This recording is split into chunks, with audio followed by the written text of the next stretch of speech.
श्रीमद्वेदान्तरामानुजयति कृपया रङ्गिणीन्यस्तपालमो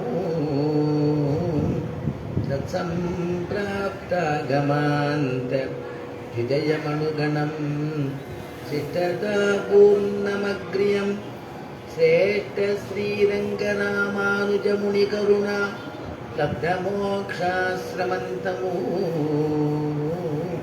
सत्त्वस्थं श्रीवराघं यतिवरमनघं देशिकं संशयामि वेदान्तलक्ष्मणमुनीन्द्रकृपार्थबोधं तत्पादयुग्मसरसीरुह भृङ्गराजमो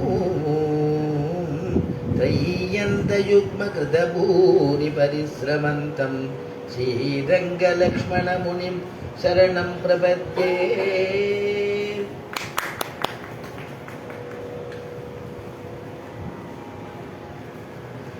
श्रीमान् वेङ्कटनाथार्यः कवितार्किककेसरी वेदान्ताचार्यवर्यो मे सन्निधत्तां सदा कृती दिशन्तु मे देव सदा द्वदीयाः दयातरङ्गानुचरा कटाक्षाः श्रोत्रेषु पुंसाममृतं क्षरन्तीं सरस्वतीं संस्कृत कामधेनुः त्वत्प्रेयसश्रवणयोः अमृतायमानां तुल्यां त्वदीयमणिनूपुरसिञ्चितानां गोदे त्वमेव जननि त्वदभिष्टवार्हां वाचं प्रसन्नमधुरां मम संविदेहि। वन्दे वृन्दावनचरं वल्लवीजनवल्लभं जयन्ती सम्भवं धाम वैजयन्ती विभूषणं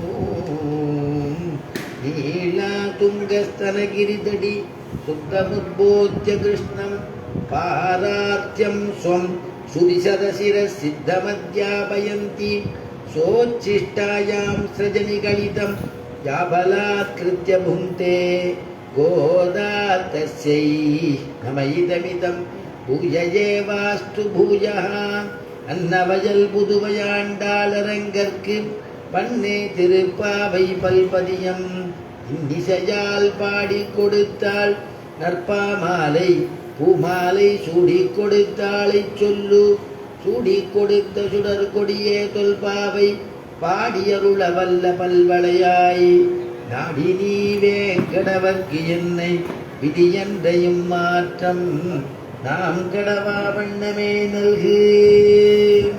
தூள் போடணும். ஆமாம் இல்லை இல்லை உன் மேலே அடிக்கிறதா காத்துல வருது உள்ள.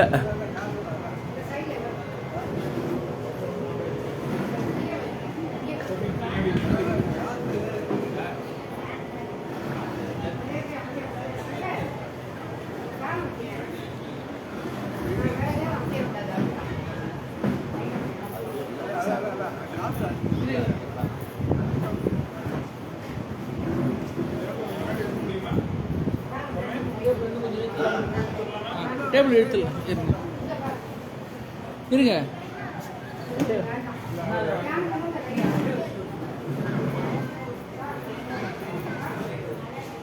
ரொம்ப சாக்கல சாகல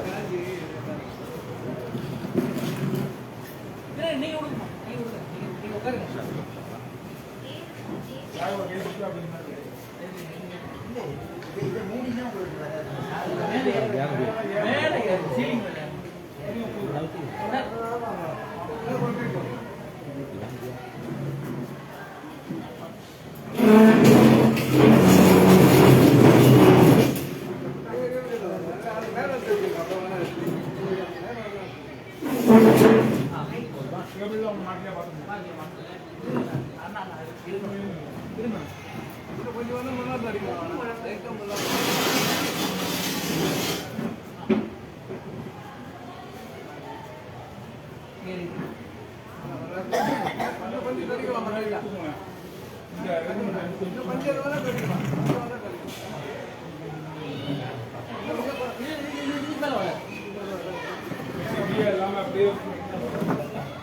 ஃபேனை போட்டு விட்டுருங்க.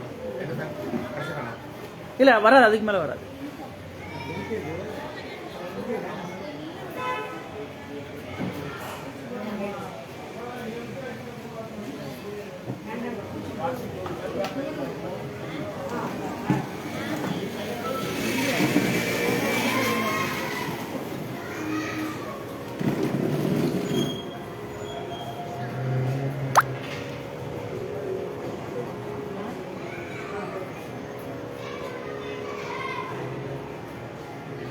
கரவைகள் பின் சென்று காலம் சேர்ந்தும்போம் அறிவொன்றும் இல்லாதாய் குலத்தில் உந்தன்னை பிறவி பெருந்தனை புண்ணியம் யாமுடையோம் குறை ஒன்றும் இல்லாத கோவிந்தா உந்தன்னோடு உறவேல் நமக்கிங்கொழிக்க ஒழியாது அறியாத பிள்ளைகளோம் அன்பினால் உந்தன்னை சிறுபேர் அடைத்தனமும் சீறி அருளாதே இறைவா நீ தாராய் வரையேலோரெம்பாவாய் அசாத்திய சாதக சுவாமின் அசாத்தியம் தவ கிம்பத ராமதூத கிருபா சிந்தோ மத்காரியம் சாதய பிரபோ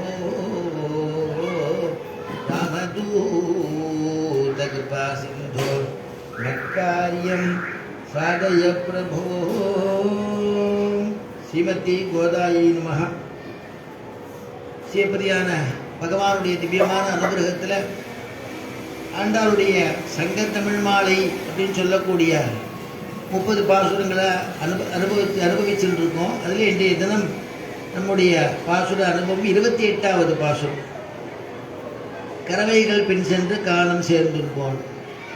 நேற்றுக்கு சொன்ன பாசுரத்தில் கூடாரை வெல்லும் சீர் கோவிந்தா அப்படின்னு பெருமாளிடத்தில் கிருஷ்ணனிடத்துலையும் நப்பின்னை இடத்துலையும் ஆண்டாள் சொல்கிறா, கிருஷ்ணா நீ கூடாரை யார் யார் உன்னிடத்துல கூடலையோ அவளை தான் நீ வெல்ல முடியுமே தவிர உன்னிடத்துல கூடினவர்களிடத்துல நீ ஆட்படுவாய் அப்படிங்கிறதெல்லாம் அற்புதமாக சொன்னார். உந்தன்னை பாடிப்பறை கொண்டு யாம் பெரு சம்மானம். ஒரு சம்மானம் நீ எனக்கு சம்மானத்தை நீ கொடுக்கணுமானா எப்படி கொடுக்கணும்னா பிராட்டியும் உகந்து கொடுக்கணும், பெருமாளும் பிராட்டியும் உகந்து கொடுக்கணும் அப்படிங்கிறத நேற்றைய தினம் ஆண்டாள் பிரார்த்திச்சுக்கிறான். அதனால் அப்படிப்பட்டதான ஒரு நீ கொடுக்கும் பொழுது இந்த கொடுத்ததுனால நாடு புகழும் பரிசினால் நன்றாக எல்லாரும் புகழும்படியான ஒரு பரிசாக இருக்கணும். அதனால் அப்படி நீ எனக்கு இந்த விருதை கொடுக்கணும்னு கேட்குறான். நாடு புகழும் பரிசினால் நன்றாக. அப்புறமா என்னென்ன வேணும் அப்படின்னு கேட்குறான். நெப்பின்னையும் கிருஷ்ணன் இருக்கிறதுனால அவளுக்கு சந்தோஷத்துக்காக தான் ஆபரணங்கள் போட்டுக்கணும், அவளுடைய சந்தோஷத்துக்காக தான் ஆடை உடுத்திக்கணும், புத்தாடை அணிந்து கொள்ள வேண்டும் அப்படிங்கிறதுக்காக கேட்குறா. சூடகமே, தோள்வளையே, தோடே, செவிப்பூவே, பாடகமே எந்தனைய பல்கலனும் யாமணிவோம் அப்படின்லாம் சொல்லி ஆடை உடுப்போம். அதன் பின்னே பால் சோறு மூட நெய் பெய்து முழங்கை வடிவார கூடியிருந்து அப்படின்னு சொல்லி எல்லாரும் கூடியிருந்து மகிழணும்னு ஆண்டாள் திருவுள்ளம். அதான் சத்சங்கத்தை நமக்கு பெருமாள் அனுகிரகம் பண்ணியிருக்கான். ஆண்டாளுடைய பாசுரங்கள்லாம் கோஷ்டியாக சேவிக்கிறார். அதனால் அப்படி ஒரு பாசுரம். இன்றைய தினம் நம்முடைய பாசுர அனுபவம் 28வது பாசுரம். பகவானை அடையிறதுக்கு உபாய அனுஷ்டானம், ஏதாவது ஒரு அனுஷ்டானம் உபாய அனுஷ்டானம் பண்ணணும்னு சாஸ்திரங்கள்லாம் விதிச்சிருக்கு. அவன் நம்மளை பிறப்பிச்சுட்டான், சிருஷ்டி பண்ணிட்டான், அவனே நம்மளை காப்பாற்றுவான் அப்படின்னு நம்ம பேசாமல் இருந்துடக்கூடாது. அதுக்கு நம்ம ஏதாவது ஒரு உபாயங்கள் பண்ணணும் அப்படிங்கிறத ஆண்டாள் அனுகிரகிக்கிறார். முதல் பாசுரத்திலே சொல்லும் பொழுது நாராயணனே நமக்கே பறை தருவான், நாராயணனே நமக்கே பறை தருவான், பாரோர் புகழ படிந்தேலோரெம்பாவாய், பாரோர் புகழ படிந்தேலோர். நாராயணனே நமக்கே பறை தருவான்னு சொன்னது என்னன்னா பரத்துவத்தை சொல்லணுங்கிறதுக்காக ஆண்டாள் சொன்னான். பரத்துவம் யாரு? அந்த பரமனை அடையணுங்கிறதுக்காக. அடுத்த பாசுரத்தில் சொல்லும் பொழுது வையத்து வாழ்வீர்கள் பாசுரத்தில் சொல்லும் பொழுது நாமும் நம்முடைய பாவைக்கு இந்த நோன்புக்கு நாமும் செய்ய வேண்டியது சிலது இருக்கு. செய்ய வேண்டிய கிரிசைகள் உண்டுங்கிறது. நாமும் நம் பாவைக்கு செய்யும் கிரிசைகள் கேளீரோ. நாம செய்ய வேண்டியது இருக்கு. பெருமாளை காப்பாற்றுவான்னு நம்ம பேசாம இருந்துடக்கூடாது. அதனால அவன் நமக்குன்னு எப்படி ஒரு நமக்குன்னு ஒரு தன்மை இருக்குமோ அந்த மாதிரி முயற்சிக்கணும். பெருமாள் அடையிறதுக்கு முயற்சிக்கணும். முயற்சித்தாதான் அவன் கை கொடுக்க முடியும். கரச்சரணாதி அவயவங்களை கொடுத்து நம்மளை காப்பாற்ற முடியும். அப்படிங்கிறதுனால செய்ய வேண்டியது இருக்குன்னு சொன்னான். இப்படி உபாய அனுஷ்டானம் அப்படின்னு பண்ணணும் இல்லையா? அதான் இங்க கண்ணன் அவளை சீன்றான், ஆண்டாளை சீன்றான். என்ன சீன்றான்னா, நீ எந்த உபாயமும் செய்யாம பலனை கொடுன்னு கேட்கறியே, பலனை கொடுன்னு கேட்கிற பாசுரம் தானே. அதனால நாங்கள்லாம் இத்தனை பேர் வந்திருக்கோம், அதனால நீ எனக்கு அருள வேண்டும். ஒவ்வொரு பாசுரத்தையும் அதான் பலனை கொடுன்னு தானே கேட்கிறா. நீ என்ன அனுஷ்டானம் பண்ணினா உனக்கு நான் பலன் கொடுக்கறதுக்கு. அதுக்கு ஆண்டாள் சொல்றா, எனக்கு கர்மயோகமோ ஞான யோகமோ பக்தி யோகமோ எதுவுமே எங்களுக்கு எதுவும் தெரியாது. ஏன்னா நாங்கள்லாம் ஆயர் சிறுமியர்கள், எங்களுக்கு எதுவும் தெரியாது. ஆனாலும் எங்களுக்கு நீ அனுகிரகம் பண்ண வேண்டிய கடமை உனக்கு இருக்கு அப்படின்னு ஆண்டாள் உணர்த்துறா.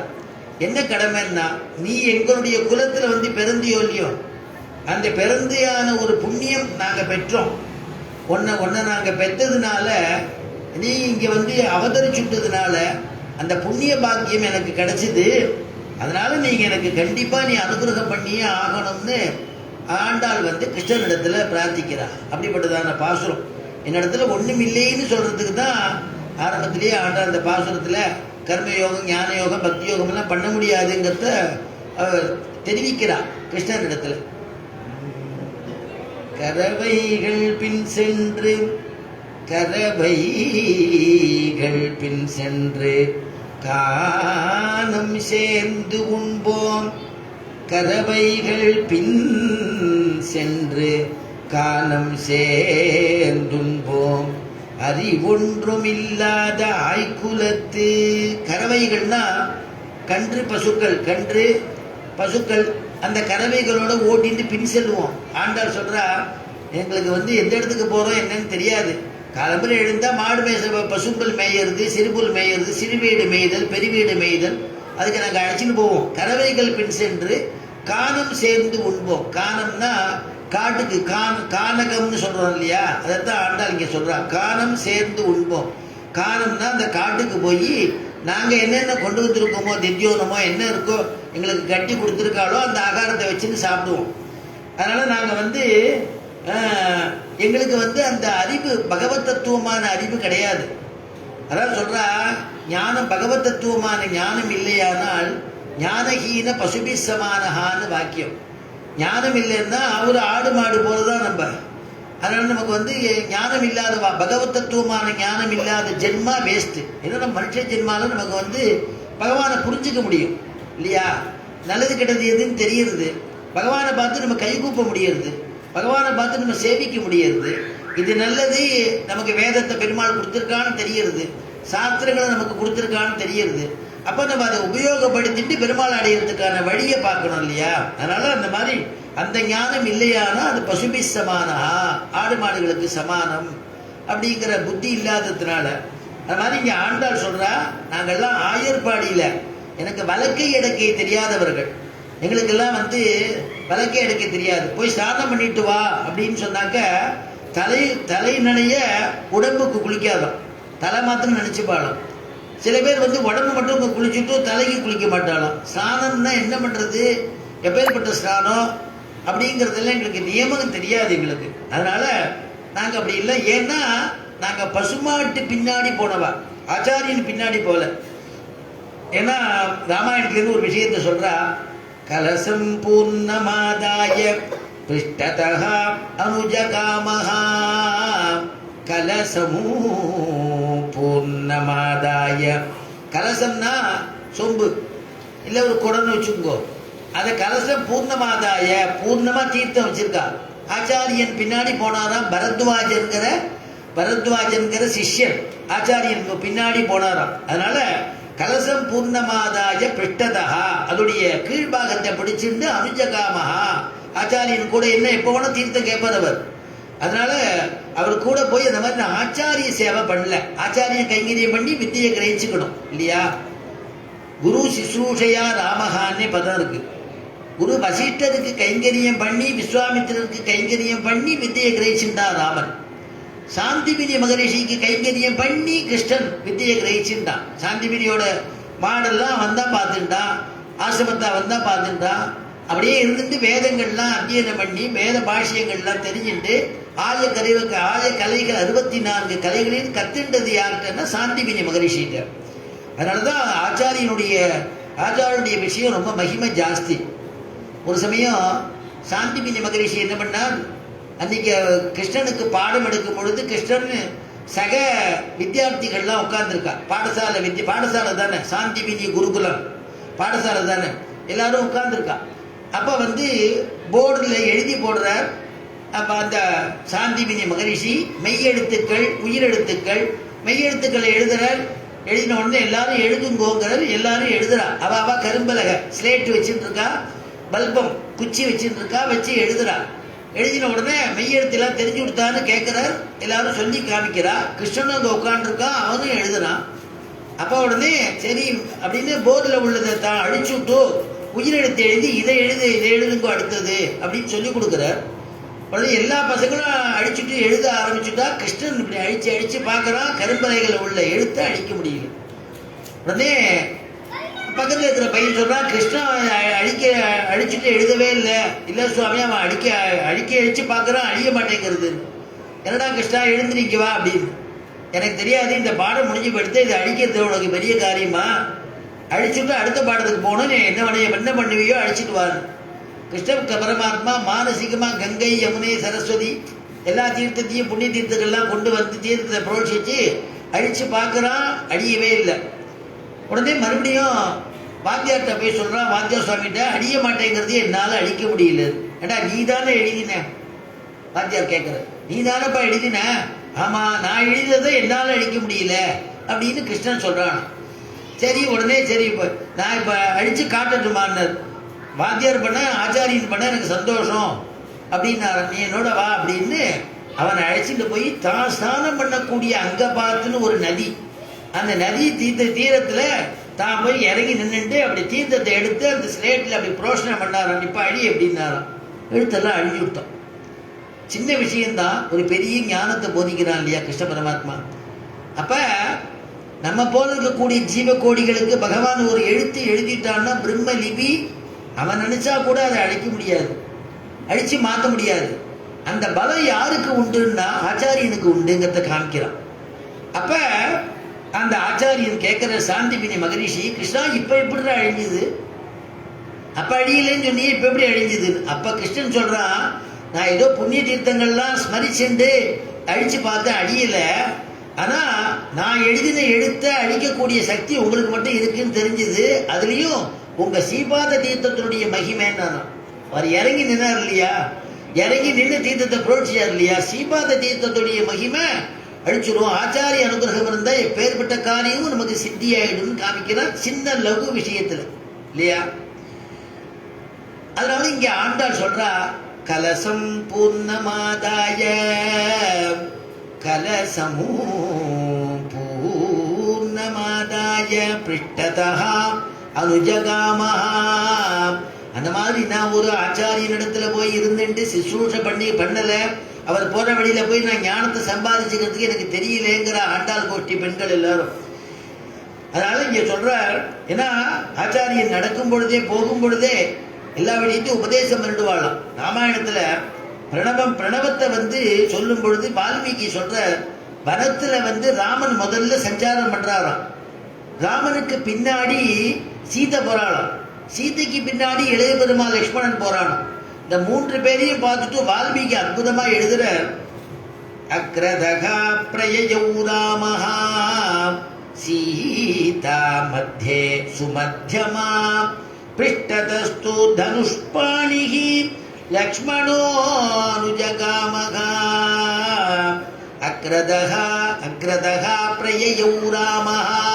அக்ரதகான்னா முதல்ல அர்த்தம். முதல்ல யார் போறான்னா ராமபிரான் நடந்து போறார் ஜம்முனே. அவர் பின்னாடி யார் போறான்னா சீதையை நடுவில் வச்சிருக்கா பாதுகாப்புக்காக. சீதை பெண்மணியோ இல்லையோ, சீதை பின்னாடி போறா, பர்த்தாவை பார்த்து நடந்துட்டு போறா.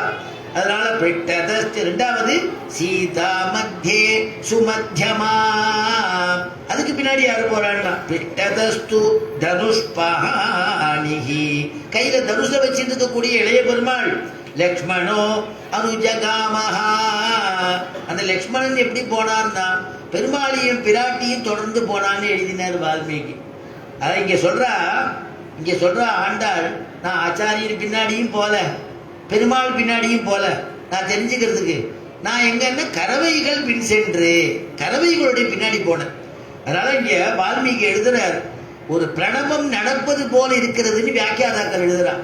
பிரணவம் உயிர் பெற்று நடப்பது போல் காட்சி இருப்பதால் அப்ப என்ன ஆச்சரியமா இருக்கு, ஒரு பிரணவம் நடந்து போற மாதிரி இருக்கும். ஏன்னா ஆ ஊ ம அன்னைக்கே நம்ம அனுபவிச்சோம், 3 அக்ஷரம் சேர்ந்ததுதான் பிரணவம், ஓம்னு பொருளை கொடுக்கும். அப்ப அகாரார்த்தே விஷ்ணு முன்னாடி போறார். அக்ரதஹா பிரயௌராமஹா, அது ராமன். அதனால அகாரார்த்தத்தை நமக்கு சூச்சிப்பிக்கும்படியா ராமபிரான் முதல்ல எழுந்தருள்றார். அதுக்கு பிறகு பின்னாடி சீதை போறா, அது ஊரு உகாரார்த்தம் பிராட்டியை குறிக்கும், சீதை பின்னாடி போறார். அப்புறம் மகாரார்த்தம் ஜீவகோடிகளை குறிக்கும், ஜீவஸ்தானத்துல இளைய பெருமாள் பின்னாடி, பெருமாளும் பிராட்டியும் முன்னாடி செல்ல பின்னாடி போராடும். அப்படி போயிட்டு இருக்கிறத அனுபவிக்கிறா வியாக்கியாதாக்கள்லாம். அதை இங்க ஆண்டாள் சொல்றா. சுவாமி தேசிகன்னு ஒரு திருஷ்டாந்தம் சொல்றார். முன்னடி பார்த்து முயலுதலால் அவர் சாயை என பின்னடி பார்த்து நடந்து பெரும் பதம் ஏறுவரே. முன்னடி பார்த்து முயலுதலால், ஆச்சாரியன் முன்னாடி எழுந்துள்ளனா பின்னாடி சிஷ்யன் போனோமா. ஒரு சிஷ்யன் ஆச்சாரியன்ட்ட வித்தியை கிரகிச்சுக்கணும்னு வந்து புது சிஷ்யன் ஒரு ஆச்சாரியன்ட்ட வந்து சாட்டாகமா சேவிச்சானாம். தேவர்கிட்ட இருந்து விஷயம் எல்லாம் கத்துக்கணும்னு ஆசைப்படுறேன்.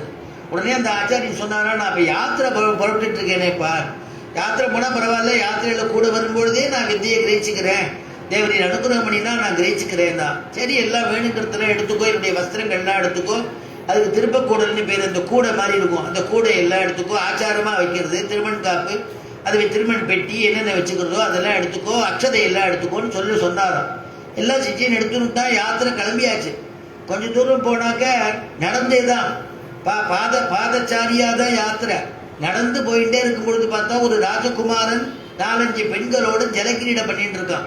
உடனே சிஷ்யான்னு கூட்டர், அடியேன்னா அந்த சோபனாட்சதை எடு அப்படின்னு சோபனாட்சதையை எடுத்து அவர் கையில கொடுத்தான், காமிச்சான். உடனே ஆச்சாரியின் சோபனாட்சதை கையில எடுத்துட்டார். உடனே அங்க அந்த ராஜகுமாரன் ஜலக்கிரீடை பண்ணிட்டு இருந்தான் இல்லையா, அவனை பார்த்து தீர்காயுஷ்யமஸ்துன்னு ஒரு அக்ஷதையை எடுத்து அப்படி தூரக்கேந்து அவன் தலையில விடுறது மாதிரி சேர்த்தார். அவன் இவனை வேறு லட்சியம் கூட பண்ணல, அவன் இவரை பார்க்கவே இல்லை. உடனே ஆச்சாரி மறுபடியும் புறப்பட்டு போயிட்டார். இன்னும் கொஞ்சம் தூரம் போனார். பார்த்தா ஒரு பக்தன் பஞ்சாக்னிக்கு மத்தியில 4 பக்கமா அக்னியை மூட்டின்னு இருந்தான். நடுவில் சூரியனுடைய அக்னி தகிக்கிறது. அதுல ஒத்த காலில் நின்றுண்டு அந்த பஞ்சாக்னிக்கு மத்தியில நின்று தபஸ் பண்ணிட்டு இருக்கான். சிஷ்யான்னு கூட்டார். உடனே அக்ஷதையை எடுத்துன்னு வந்தான். இந்த சோபனாட்சதை வேண்டாம்பா, வெள்ளை அக்ஷதையை எடுத்துன்னு வான்னாராம். வெள்ளை அக்ஷதையை கொண்டு வந்து காண்பிச்சான். வெள்ளை அக்ஷதையை எடுத்து சீக்கிரமாக உனக்கு மரணம் சம்பவிக்கட்டும் அப்படின்னு ஆசீர்வாதம் பண்ணாராம். இவனுக்கு புரியல, சிஷ்யனுக்கு புரியல, புதுசா வேற சேர்ந்திருக்கான், புரியல. ஆச்சாரி என்னாச்சு திடீர்னு அவருக்கு இப்படி பண்றா இவருக்கு இப்படி பண்றா என்னன்னு தெரியலையே. அவன் தப்பான காரியம் பண்ணிட்டு இருக்கான், 4-5 ஸ்திரீகளோட ஜலக்கிரீடை பண்ணிட்டு இருக்கான். தீர்காயுஷ்ய வஸ்துன்னு விட்டாருங்க, தீர்காயுஷா இருக்கணும் பாணி அப்படின்னு சொல்லிட்டார். இவரிடத்துல வந்தாரு, நீ மரணிக்கணும், சீக்கிரமாக மரணிக்கணும் அப்படின்னு அக்ஷதை சேர்க்கிறார். என்னன்னு புரியலையேன்னு. ஆனா உடனே அந்த காலத்துல கேட்க மாட்டாளாம், பொறுமையா இருந்து ஆச்சாரியன் அவர் விராம இருக்கும் பொழுது பிரார்த்திச்சுப்பாளாம். பொறுமையா இருந்த உடனே இன்னொரு இடத்துக்கு போனார். பார்த்தா ஒருத்தர் ஆச்சரியமான ஆலமரம், அந்த விருட்சத்துக்கு கீழே பெருமாளை திருவாராதனை அர்ச்சாவதாரமா இருந்த ஒரு மூர்த்தி, ஒரு வேணுகோபாலன், அவர் திருவாராதனை பண்ணிட்டு இருக்கான். ருக்மணி சத்யபாமாவோட வேணுகோபாலன் எழுந்தருள் இருக்கார், திருவாராதனை பண்ணிட்டு இருக்கான். அந்த பக்தன் அவனை பார்த்த உடனே இவர் உடனே சிஷ்யான்னு கூட்ட உடனே பார்த்தா, இவர் எந்த அக்ஷதை கேட்பான்னு தெரியும், 2த்தையுமே எடுத்துட்டு போயிடுவோம். இதை எடுத்துன்னு போனா அதை எடுத்துன்னு வாங்குற, அதை எடுத்துன்னு போனா எடுத்துன்னு அவருக்கு சிஷ்யன் என்ன பண்ணா 2த்தையுமே எடுத்துன்னு போய் காமிச்சான். உடனே அவர் 2த்துலயுமே கொஞ்சம் கொஞ்சம் எடுத்துட்டு நீ இருந்தாலும் இது போனாலும் போன்னு ஆசீர்வாதம் பண்ணிட்டார். இவனுக்கு ரொம்ப சந்தேகம் ரொம்ப தீவிரமா போயிடுது. கொஞ்சம் அந்த இடத்த விட்டு நகர்ந்தார் ஆச்சாரியன். ஒரு இடத்துல அமர்ந்தார். அமர்ந்த உடனே திருப்ப கூடல எல்லாத்தையும் கூடையெல்லாம் கொண்டு வந்து கீழே வச்சான். தேவதையிட்ட கைங்கரியம் பண்ணது போதும், எனக்கு நான் கிளம்புறேன், எனக்கு நான் வேற ஆச்சாரியனை தேடிட்டு போறேன். ஏப்பா இது மாதிரி சொல்ற, எனக்கு வந்து உனக்கு சொல்லிக் கொடுக்கறதுக்கு எனக்கு ஞானம் இல்லைன்னு நினைச்சுட்டியா, கோச்சுட்டியா, எதுக்குப்பா கிளம்புற அப்படின்னு கேட்டேன். கேட்ட உடனே இல்லை, நீ வந்து காரணம் கேளு, நான் பதில் சொல்றேன், அது உனக்கு பிடிக்கலன்னா நீ கிளம்பிடும், நான் உன்னை வந்து கட்டுப்படுத்தலை அப்படின்னாராம். இல்லை நீங்க அக்ஷதையெல்லாம் எல்லா இடத்துலையும் சொன்னேன், எல்லாமே கைங்கரியம் பண்ண சித்தமா இருந்தேன். ராஜகீட பண்ணிட்டு இருக்கிறவனுக்கு போய் அவன் போய் ஸ்திரீகளோட பண்ணிட்டு இருக்கிற தீர்க்காயிட்டாருன்னு ஆசீர்வாதம் பண்றேன். பாவம் அக்னியில வந்து பஞ்சக்னிக்கு மத்தியில இருந்து தபஸ் பண்ணிட்டு இருக்கான், அவனுக்கு போய் சீக்கிரமா நீ போய் சேருன்னு ஆசீர்வாதம் பண்றேன். இவர் ஆராதனை தான் பெருமாள் பூஜை பண்ணிட்டு இருக்கார், அவரை போய் இருந்தாலும் எது போனாலும் போன்னு ஆசீர்வாதம் பண்றேன். எனக்கு ஒன்றும் புரியல, நீங்க பண்ண காரியக்கிரமம் சரியில்லை, எனக்கு மனசுக்கு திருப்திகரமா இல்லைன்னா. அதானப்பா நான் இப்ப சொல்றேன், புரியும்படியா சொல்றேன், உட்கார்ந்துக்கோன்னார். உட்கார வச்சார் சிஷ்யனை. உடனே ஆச்சாரியர் சொன்னார், முதல்ல எதுக்கு தெரியுமா அவனுக்கு தீர்காயுஷ்ய மஸ்துன்னு ஆசீர்வாதம் பண்ண, அவன் பண்ற காரியம் தப்பு, எவ்வளவு பருவத்தினால அப்படி பண்றான், அதனால அவன் சகவாச தோஷத்தினால அப்படி பண்றான். ஒரு கால் நம்முடைய அக்ஷத சேகரத்தினுடைய விசேஷமா அவனுக்கு நல்ல சத்புத்தி ஏற்பட்டு சத்சங்கத்தம் ஏற்பட்டு சத்சங்கத்தினால பகவானை அடையணுமே, அவனுக்கு புனர்ஜென்மா இல்லாம இருக்கட்டும், அவனுக்கு ஆயுஷ கொடுத்தா தான் புனர்ஜென்மா அவனுக்கு இல்லாம இருக்கும், அவன் திருந்ததுக்கு நம்ம ஒரு சந்தர்ப்பத்தை கொடுக்கணும்னு ஆசீர்வாதம் பண்ணேன். அது சரி சுவாமி, அப்புறம் இந்த பஞ்சாக்னிக்கு மத்தியில் இருக்கிற சீக்கிரம் போகணும்னு ஆசீர்வாதம் பண்ணேன். அவர் தபஸ் பண்றதே காரணமே சரீரத்தை விடணும் தான் யோகம் பண்றான், சரீரத்தை விடணும், சரீரத்தில் வெந்துட்டு இருக்கான், அவஸ்தப்பட்டு இருக்கான், அவன் நினைச்சது கை கூடணுங்கிறதுக்காக அப்படி சொன்னேன்பா. அப்பதானே அவன் என்ன நினைக்கிறானோ அது சீக்கிரம் கை கூடணும் இல்லையோ, அவன் அவஸ்தப்பட்டுக்கிறது எனக்கு பார்க்க முடியல, நாங்கெல்லாம் ஜீவகாருண்யம் உடையவா அப்படின்னு சொன்னாராம். அதையும் ஒத்துணுட்டான் ஒரு தரையா. மூணாவதா நீங்க அவர் ஆராதனை தானே பண்ணிட்டு இருந்தார், சுவாமி பூஜை பண்ணிட்டு இருந்தாரு, அவருக்கு அப்படி ஆசீர்வாதம் பண்ணேரு. அப்ப அதுக்கு அவர் சொன்னார், அப்பா அந்த வேணுகோபால ஆராதனை பண்ணிட்டு இருக்கிறவனுக்கு சமாஸ்தீன சம்ஸ்காரங்கள்லாம் ஆயிடுத்து, பரண்யாசங்கள்லாம் ஆயிடுத்து, ஆத்ம சமர்ப்பணம் பண்ணிட்டான், எப்படி பார்த்தாலும் அவனுக்கு புனர்ஜென்மாங்கிறது கிடையாது, இகலோகத்தில் இருந்தாலும் அவன் பெருமாள் ஆராதிச்சுட்டு க்ஷேமமாக இருக்க போறான், பரலோகத்துக்கு போனாலும் ஒரு கால வைகுண்டத்துக்கு அவனுக்கு வைகுண்டம் கிடைச்சுடும், அவனுக்கு வைகுண்டத்துக்கு போனாலும் அவன் அங்க பெருமாளை நித்திய திருவாராதனை பண்ணிட்டு அங்கேயே இருக்க போறான். அப்படிங்கிறதுனாலதான் நீ இருந்தாலும் எது போனாலும் போ அப்படின்னு ஆசீர்வாதம் பண்ணேன். உடனே மறுபடியும் சாட்டாங்கம்மா ஆச்சாரிய திருவடியில விழுந்து, நான் உங்க இடத்துலயே வித்தியை பூர்த்தி பண்ணிட்டு போறேன், அவசரப்பட்டுட்டேன், க்ஷமிச்சுக்கணும்னு கேட்டார். இங்க ஆண்டாள் சொல்றா, அந்த மாதிரி நான் ஒரு சிஷ்யன் இடத்துல போய் ஒரு ஆச்சாரியனுக்கு பின்னாடி நான் போய் கைங்கரியம் பண்ணல. சுவாமி தேசிகன் சொன்ன மாதிரி, முன்னடி பார்த்து முயலுதலால் அவர் சாயை என பின்னடி பார்த்து நடந்து பெரும்பதம் ஏறுவதே. அப்படி ஆச்சாரியன் பின்னாடி இருந்து கைங்கரியம் பண்ணணுமா. அதனால அந்த மாதிரி நாங்க பசுக்களுக்கு பின்னாடி போறோம், கானம் சேர்ந்து உண்போம், கானம் சேர்ந்து உண்போம். கானம்னா கானகம், கானகத்துல போய் நாங்கெல்லாம் கொண்டு வந்த வஸ்துவை வச்சிருந்து நாங்க சாப்பிடுவோம், காட்டுக்கு போவோம் சாப்பிடுவோம். நாங்க காட்டுக்கு போறோமே, காட்டுல சுத்திட்டு இருக்கோமேங்கிறதுனால நாங்க சங்கல்பம் பண்ணிட்டு போறோம்னு நினைச்சுக்காத கிருஷ்ணா. ஏன்னா ஆசிரமங்கள்ல 4 விதமான ஆசிரமங்கள் உண்டு. பிரம்மச்சாரி, கிரகஸ்தன், வானப்பிரஸ்தம், சந்நியாசம்னு 4. அப்ப வானப்பிரஸ்தம்ன்றது சங்கல்பிச்சுட்டு போறது. வானப்பிரஸ்தமா நான் தம்பதிகளாகவும் போறது உண்டு, தனியாகவும் போறது உண்டு. போய் பெருமாள்கிட்ட பிரார்த்திச்சுட்டு பெருமாளையே அடைஞ்சுடுறது அப்படின்னு ஒரு விதி இருக்கு, சங்கல்பம் பண்ணிட்டு. இங்க சொல்ற ஆண்டாள், நான் அந்த மாதிரி வானப்பிரஸ்தம் எங்களுக்கு தெரியாது, வானப்பிரஸ்த யாத்திரைன்னு நினைச்சுக்காதே, அந்த மாதிரி எனக்கு தெரியாது, நான் அப்படி போகல. சரி நீ நான் போறது திவ்ய தேசமானு நீ கேட்டுடாத, நெய்மிசாரண்யத்தை போல இருக்கக்கூடிய திவ்ய தேசம் இல்ல, நெய்மிசாரண்யம் தான் காடு. ஆனாலும் பெருமாளுடைய மனரூபம் பகவான் இருக்கான்னு கஷேத்திர புராணம், திவ்ய தேச புராணம் சொல்றது. அந்த மாதிரியான இடத்துக்கு நான் போறேன். ஆழ்வாருங்க மங்களாசாசனம் பண்றார், ஊனிடை சுவர் வைத்து என்பதும் நாட்டி உரோமம் வேய்ந்து 9 வாசல், ஊனிடை சுவர் வைத்து என்பதும் நாட்டி உரோமம் வேய்ந்து 9 வாசல், தானுடை குரம்பை பிரியும் போது உந்தன் சரணமே சரணமென்றிருந்தேன். தேனுடை கமல திருவினுக்கு அரசே திரை கொள்மா நெடும் கடல் கிடந்தாய் நானுடை தவத்தால் திருவடியடைந்தேன் நெய்மிசாரண்யத்துள் எந்தாய். நெய்மிசாரண்யம்ங்கிறதான திவ்ய கஷேத்திரம். சரீரத்தை பத்தி ஆழ்வார் சொல்றார், ஊனிடை சுவர் வைத்து. இது ஊர்னா மாமிசம்னு அர்த்தம். மாமிசத்தினால பண்ணதான ஒரு கோட்டை. பாகவதம் சொல்றது நவத்வாரபுரின்னு பாகவதம் சொல்றது 9 ஓட்டை உள்ளதான ஒரு கோட்டை, ஒரு வீடு. அதனால இந்த வீடுக்கு நாம இருக்கோம், உரிமையாளன் பகவான் தான். அதனால ஊனிடை சுவர் வைத்து ஒரு மாமிசத்தை கலந்து வச்சிருக்கானா, அந்த மாமிசத்தை பூசணும். அது நிக்கணும்னாக்க அதுக்கு கம்பி கட்டணும், இல்ல ஒரு செங்கலாவது வைக்கணும், ஏதாவது கட்டி வச்சா தானே.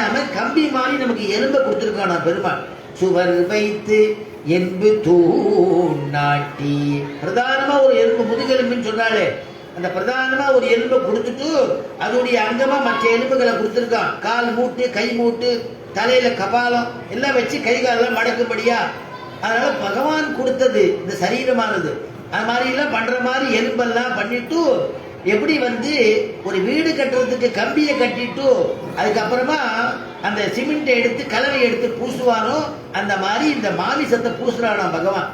ஊனிடை சுவர் வைத்து என்பு தூண் நாட்டி. என்பு தூண்னா எலும்பால தூண் அர்த்தம். என்பு தூண் நாட்டி அப்படி நின்றுடுத்துன்னா சேப்பா சக்கச்சவேன்னு நிக்கிறதான். சக்கச்சவேன்னு மாமிச மலை மாதிரி நின்றுதுனாக்க காக்கா குருவி எல்லாம் கொத்தும் இல்லையா. பெருமாளுக்கு கிருப்பையான். அடையடைய நம்ம ஜீவன் தவிக்க போறது அப்படின்னு பெருமாள் கிருப்பையினால என்ன பண்றார், அது மேல உரோமம் அழகாக அவளுடைய பரம்பரை பிரகாரம் கருப்பாவோ சேப்பாவோ வெள்ளையாவோ அவ பரம்பரையில எப்படி இருந்தாலோ அது மாதிரி ஒரு திருமேனியை கொடுக்குறானோ, ஒரு மேனியை கொடுக்குறானோ. திருமேனிங்கிற சப்தம் சமாசீனம் பண்ணப்பறம் தான் திருமேனின்னு சொல்லணும். அது வரைக்கும் வெறுமேனி தான். ஆச்சாரியன்ட்ட போய் சமாசீனம் பண்ணிவிட்டா திருமேனி. பகவானுக்கு சம்பந்தமான உடம்பு, பகவானுக்கு கைங்கரியத்துக்கு ஆட்பட்ட உடம்பு, அந்த உடம்பை மதிக்கணும். அதுதான் ஆச்சாரியாலாம் கடைசி அந்திமக்கிரை பண்ணும் பொழுது சரம திருமேனின்னு சொல்லுவார். சரமம்னா கடைசி, திருமேனின்னா அவருடைய திருமேனி, அவருடைய உடம்புன்னு அர்த்தம். திருவுடம்புன்னு ஆழ்வார் தமிழ்ல மங்களாசாசனம் பண்ற. அதனால ஊனிடை சுவர் வைத்து என்பு தூண் நாட்டி உரோமம் வேய்ந்து, மேல உரோமங்களை கொடுத்து அதுல கேசங்கள்லாம் கொடுத்து இந்த கருப்பத்தி சிகப்பு தெரியாதபடி மறைச்சிருக்கான். 9 வாசல், கண்ணுல 2 ஓட்டை, மூக்குல 2 ஓட்டை, காதுல 2 ஓட்டை, வாயில 1 ஓட்டை, மல மூத்திர விசர்ஜனாதி பாகங்கள்ல 2 ஓட்டை, உரோமம் வேய்ந்து. 9 வாசல் இந்த வீட்டுக்கு, இந்த கோட்டைக்கு 9 வாசல் கொடுத்துருக்கலாம். ஜீவன் போலாம் இல்லையோ, எல்லாம் ஓட்ட துவாரம் தானே இருக்கு. ஹிருதய பாகத்துல தானே ஜீவன் இருக்கு. ஜீவன் கிளம்பி போலாமே, போகாதான். உன்னுடைய கர்மா முடிகிற வரைக்கும் ஜீவனுக்கு சரீரத்தை விட்டு போகாது. கர்ம வினையை முடிஞ்சு போயிடுத்து, பேலன்ஸ் இல்ல, அவன் அனுப்பிச்ச பிராரப்தம் தீர்ந்து போயிடுத்துனா தானே கிளம்பிடும், ஜீவன் புறட்டுடுமா. என்பதும் நாட்டி உரோமம் வேய்ந்து 9 வாசல் தானுடை குரம்பை பிரியும் போது உந்தன் சரணமே சரணமென்றிருந்தேன். அப்ப இந்த உடம்பை வச்சு நம்ம என்ன பண்ணணும், சரணம் சரணம்னு பெருமாளுடைய திருவடியில விழணும். தேனுடை கமல திருவினுக்கரசே திரை கொள்மானிடும் கடல் கிடந்தாய் நானுடை தவத்தால் திருவடியடைந்தேன் நெய்மிசாரண்யத்துளந்தாய் நானுடை தவத்தால் திருவடியடைந்தேன் அப்படின்னு பெருமாளுடைய திருவடி வாரத்துல போய் விழுந்து சரணாகதி பண்ணிக்கணும். அப்படிப்பட்டதான நெய்மிசாரண்யத்துக்கு நான் போல. காட்டில் வேங்கடம், காட்டில் தான் திருவேங்கடம் இருக்கு. நான் அந்த வேங்கடத்துக்கு போலனா, அந்த வேங்கடம் திவ்யதேச மலையா இருக்கக்கூடிய காட்டுக்கு நான் போல, சஞ்சாரம் பண்ணல. அங்கஞால மஞ்ச அங்கோராடரியாய் அவுனன் பொங்கபாகம் வள்ளுகிறாள் கோழ்ந்த புனிதனிடம் பைங்கனானை கொம்பு கொண்டு பத்திமையால் அடிக்கே செங்கனாளி இட்டிரைஞ்சோ சிங்கவேல் குன்றமே. சிங்கவேல் குன்றம்னு ஒரு திவ்யதேசம் இருக்கு, அகோபிலம் இல்லையா. அந்த மாதிரி இடத்துக்கு நான், அதுவும் காடுதான், அதுவும் மலையெல்லாம் இருக்கிற இடம் தான், அங்கேயும் நான் போல. கறவைகள் எங்க போறதோ அங்க போறோம்பா கிருஷ்ணா. கறவைகள் பின் சென்று அது எங்க நிக்கிறதோ அங்க நாங்க சாப்பிடுவோம், காணம் சேர்ந்து உண்போம். எங்களுக்கு சாப்பிடுச்சே நாங்க உட்காந்துக்கணும், கீழே சர சுத்தி பண்ணணும், நுனியலை போட்டு சாப்பிடணும், தீர்த்த பக்கத்துல வச்சுக்கணும், எதுவும் தெரியாது. ஏன் அவ்வளவு தூரம் ஸ்நானம் பண்ணிட்டு சாப்பிடணுங்கிறது தெரியாது. ஸ்நாத்வா புஞ்சீத பிராங் முகோ புஞ்சீத, ஸ்நானம் பண்ணி சாப்பிடணும், கிழக்கு முகமா உட்கார்ந்து சாப்பிடணும், எங்களுக்கு எதுவும் தெரியாது. கந்தையானாலும் கசக்கி கட்டு, கூடானாலும் குளித்து குடின்னு சொன்னா இல்லையா, அந்த மாதிரி எல்லாம் கூட எனக்கு அதெல்லாம் தெரியாது. ஆச்சாரம் ஒழுக்கம்னா என்னன்னே தெரியாது. எங்க மாடு போறதோ பாடி பின்னாடி போவோம், மாடு எங்க மேய்ச்சிட்டு இருக்கோ டக்குன்னு எடுத்து வாயில போட்டு போய் சாப்பிடுவோம், மறுபடியும் கலை கொடுத்தோம்னா நடந்துட்டே சாப்பிடுவோம், நின்றே சாப்பிடுவோம். இப்ப அந்த சிஸ்டம்லாம் வந்துருக்கு இல்லையா. அதனால ஆண்டாள் வந்து அப்பயே இதெல்லாம் சொல்லியிருக்கா, வியாக்கியானங்கள் எழுதியிருக்கா, அப்படிலாம் நாங்க சாப்பிடுவோம் இருந்திருப்போம், எங்களுக்கு அனுஷ்டானம் கிடையாதுன்னு. அதனால சொல்றா, கண்ணன் கேட்கிறான், அப்ப அனுஷ்டானம் இல்ல உங்களுக்கு ஞானமாவது இருக்கா? ஞானம் கிடையாதுன்னா, அறிவொன்றும் இல்லாத ஆய்குலத்து, அறிவொன்றும் இல்லாத ஆய்குலத்து. எங்களுக்கு வந்து அறிவுங்கிறது என்னன்னா பெருமாள் சாமானிய அறிவு கூட ஒரு எங்களுக்கு கிடையாது கிருஷ்ணா. அதனால எங்களுக்கு வந்து அறிவில்லாத, அறிவொன்று இல்லாத, அறிவொன்றும் இல்லாத கர்மயோகமோ ஞான யோகமோ பக்தி யோகமோ எங்களுக்கு பண்ண தெரியாது, எதுவுமே பண்ண தெரியாது. பகவத் தத்துவமான ஞானமே கிடையாது எங்களுக்கு. ஆனா ஏன் தெரியுமா கிடையாது? ஆய்குலத்துல பிறந்துட்டோம், அதனால எனக்கு கிடையாது ஆயர் குலம். அதனால எங்களுக்கு ஏதோ இந்த மாதிரி மாடு மேய்க்கிறது, அது உடனே கறவையை பார்த்துக்கிறது, இந்த பாலை கொண்டு போய் வியாபாரம் பண்றது, அப்படியே தான் போயிட்டு இருக்கோம். மாட்டை எண்ணிட்டு வா அப்படின்னு அவ சொன்னா கூட, மாட்டுல 2 கொம்பு இருக்கொல்லையோ அதுல எண்ணுவாளாம், 1 2 3 4 5 6 அப்படி எண்ணுவோம். எங்களுக்கு என்ன தெரியாது, ஒரு மாட்டுக்கு 2 கொம்பு இருக்கும் அப்படிங்கிறது தெரியாது, ஒண்ணுன்னு கணக்கு பண்ண மாட்டாளாம். கொம்பை பிடிச்சி 2 2 வருவாளாம். மாட்டை பத்தி என்ன தெரியாது. தயிர் வியாபாரம் பண்ணினா தயிர் எவ்வளவு கொடுத்தேன், எத்தனை நாள் கொடுத்தேன்னு தெரிஞ்சா தெரியாது, கோடு போட்டு வருவாள். சாக்பி சாரா அந்த ஆத்துலயே கோடு. அப்பெல்லாம் கூட தயிர் எல்லாம் கொடுத்தான்னா அவ நம்ம ஆத்துல உடனே கோடு போட்டு போவான். அந்த இடத்துல கோடு போட்டு போய் கடைசியில மாசம் முடிஞ்ச உடனே இத்தனை நாள் கொடுத்துருக்கேன்னு எண்ணி கொடுக்கறது. அவளும் உண்மையா நடந்துட்டா, நாமளும் உண்மையா நடந்துட்டோம். அப்ப ஏமாத்தக்கூடாதுன்னு, ஏன்னா அவளும் அவ வயத்துல அடிக்கப்படாதுன்னு ராம்னா அவ தர்மத்துல அவா இருந்தா. அதனால அப்படிலாம் இருந்து எங்களுக்கு என்ன தெரியாது. அதனால அப்படி ஆய்குலத்து. ஆனா கிருஷ்ணா நீ வந்து எனக்கு அனுகிரகம் பண்ணணும்னு கேட்கிறான். ஏன் தெரியுமா? எங்களுடைய குலத்துல நீ அவதரிச்சியோ இல்லையோ, அதனால நீ வழக்கை இடக்கை தெரியாத இருந்தா கூட எங்க குலத்துல வந்து அவதரிச்சியே. அறியாத இடைச்சியரும் அறியும் வண்ணம் அம்புயர்த்தால் உடன் அந்நாள் அவதரித்த குறையாதுமில்லாத கோவிந்தா, நின் குறைகளுக்கு அடைக்கலமாய் குறிப்பு தந்தாய். பிறந்தவாறும் வளர்ந்தவாறும் பெரிய பாரதம் கை செய்து ஐவர்க்கு திறங்கள் காட்டியிட்டு செய்து போன மாயங்களும். கண்ணனுடைய அப்படி வந்து இப்ப வழக்கை இடக்கை தெரியாத இடத்துல வந்து பிறந்திருக்கானே. அதனால இங்க சொல்ற, ஆய்குலத்து உந்தன்னை பிறவி பெருந்தனை புண்ணியம் யாமுடையோம். ஆய்குலத்துல நீ வந்து பிறந்துட்ட, நீ பிறந்ததுனாலே அந்த புண்ணியம் எங்களுக்கு கிடைச்சது, புண்ணியம் யாமுடையோம். அதனால நாங்க கேட்கறது நீ கொடுத்துதான் ஆகணும், மோட்சமே கேட்டாலும் நீ கொடுத்துதான் ஆகணும் கிருஷ்ணா, அதை நீ மறுக்க முடியாது. எங்க குலத்துல நீ பிறந்ததுனால என்ன அப்படிதானே ததிபாண்டன் கேட்டான். கிருஷ்ணன் விளையாடிட்டு இருந்தான், பாண்டங்கள்லாம் தயார் பண்ற இடத்துல ததிபாண்டன் ஒருத்தர் தான், அவனும் கிருஷ்ணனுடைய சிநேகிதன் தான். நீ விளையாடிட்டே இருந்த பொழுது யசோதாமாட்ட ஏதோ விஷமம் பண்ணிட்டு வந்துட்டான். யசோதாமா குச்சியை தூக்கிட்டு தேடிட்டு வரா. எங்கடா பேட்ட கிருஷ்ணா எங்க இருக்கன்னு தேடிட்டு வரா. தேடிட்டு வரும்பொழுது அங்கேயும் ஓடினான். ஓடும் பொழுது பார்த்தா இந்த பானை இருக்கிற இடத்துல அடுக்கி வச்சிருக்கிற இடத்துல ஓடினா அங்க ததிபாண்டன் இருந்தான். அம்மா என்னை தேடிட்டு வராடா, ததிபாண்டா அம்மா என்னை தேடிட்டு வரா, நான் எங்கேயாவது ஒழிஞ்சுக்கிறேன், இடம் சொல்லு ஒழிஞ்சுக்கிறேன், அம்மா வந்தா நான் இருக்கேன்னு சொல்லாது, நான் இங்க இருக்கேன்னு சொல்லாத, இங்க வந்தேன்னு எங்கேயோ போயிட்டான்னு சொல்லு, இந்த பக்கம் வந்தேன்னு சொல்லிடு அப்படின்னு சொல்றானோ. உடனே ததிபாண்டன் ஒரு பார்த்தா, ஓ கிருஷ்ணன் மட்டும் வந்து மாட்டிக்க போறான், சரியா இவனுக்கு சரியான ஒரு இடம் கொடுக்கணும்ட்டு பானையிலேயே பெரிய பானையா இருந்தது. இந்த பானையில நீ உட்காந்துக்கோ, இந்த பானையை நான் மேல மூடி வச்சுடுறேன். அம்மா வந்து கேட்டா இல்லைன்னு சொல்லிடுறேன். பானையில் நான் உட்காந்துருந்தேன்னா அவளுக்கு தெரியாது, சந்தேகம் வராதுன்னு நானும் உள்ள அந்த பானை கிருஷ்ணன் வந்து குக்கூட எடுத்து உட்காந்துருத்து, அதுக்கு அப்படியே பானையாட்ட மூடிட்டா மேல உட்காந்துட்டான் ததிபாண்டன். யசோதம்மா வந்து கிருஷ்ணனை பாத்தியோடா கிருஷ்ணனை பாத்தியோட கண்ணன் அந்த பக்கம் வரலையேம்மா அங்கங்கேயா பேருக்கானா பாரு திருப்பி விட்டான். அவன் எங்கேயோ தேடிட்டு இருக்கான். இவன் அதுக்குள்ள உள்ள வேர்த்து கொண்டுறது கண்ணனுக்கு டொக்கு டொக்கு டொக்குன்னு தட்டுறான்.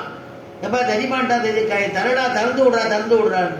திறந்து விடுறேன், நான் கேட்கறத நீ கொடுத்தா திறந்து விடுறேன் சமயம் பார்த்து. என்னடா கேட்குற, உனக்கு எது வேணாலும் கூட விளையாடிட்டு இருக்கே எல்லாரும் இப்படி இருக்கு, உனக்கு எது வேணாலும் தரேன், என்ன வேணும்னு நீ கேட்குற. இல்லை எனக்கு மோட்சத்தை கொடுக்கணும், உன்னை யாருன்னு எனக்கு தெரியும், நான் புரிஞ்சுக்கிட்டேன், நீ மோட்சத்தை கொடுந்தான். கண்டிப்பா மோட்சத்தை கொடுக்குறேன், திறந்து விடுப்பா, உள்ள வேர்த்து கொண்டது என்னால் இருக்க முடியல உள்ள. அது ஒரு 100 வரணும் உன்னோட கேட்குறேன். அதோட நீ உன்னை மூடி வச்சுட்டு இருக்கியே இந்த பாண்டத்துக்கு சேர்த்து அவனுக்கு அதுக்கு மோட்சத்தை கொடுன்னானோ. ஏன்னா பாண்டத்துக்கு எப்படிப்பா மோட்சம், நான் அங்கே போய் அங்கேயும் நான் கைங்கரியம் பண்ணணும், அதான் அந்த கைங்கரியம் பண்றதுக்கு எனக்கு பாண்டம் வேணுமே, எதுவுமே எடுத்துட்டு போக முடியாதுன்னு சொல்றாளே, ஆனால் இதுக்கு சேர்த்து மோட்சத்தை கொடு, நான் 2 பேரும் சேர்த்து போயிடுறோன்னு தான் அப்படின்னா ததிபான். சரி கொடுத்தேன்னு அப்புறம் பார்த்தா வெளியில விட்டான். ததிபாண்டன் மாதிரி இல்லையா, பெருமாள்கிட்ட வந்து அப்படி கைங்கரியம் பண்ணினா, கைங்கரியம் பண்ணா சமயம் பார்த்து எனக்கு மோட்சத்தை கொடுன்னு கேட்பாள்.